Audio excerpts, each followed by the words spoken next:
Hello అండి.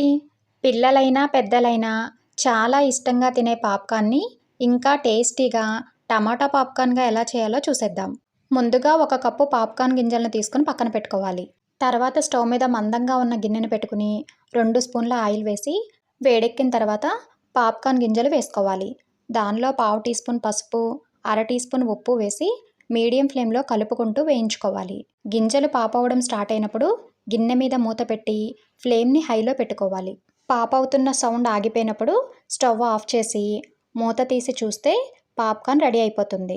తర్వాత stove మీద వేరొక గిన్నెను పెట్టుకుని 3-4 టేబుల్ స్పూన్స్ ఆయిల్ వేసుకోవాలి. దానిలో పావు టీ స్పూన్ చొప్పున పసుపు, ఉప్పు, బ్లాక్ సాల్ట్ వేసుకోవాలి.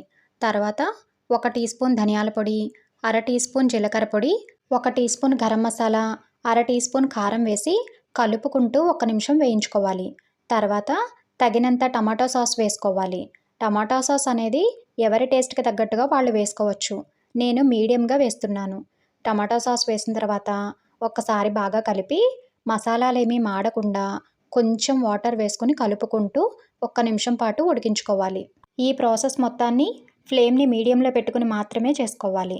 1 నిమిషం పాటు ఉడికించుకున్న తర్వాత స్టవ్ ఆఫ్ చేసి ముందుగా రెడీ చేసుకున్న పాప్‌కార్న్ వేసుకుని ఆ మసాలాలు, టమాటా సాస్ అంతా పాప్‌కార్న్‌కి బాగా పట్టేలాగా కలుపుకోవాలి. అంతేనండి.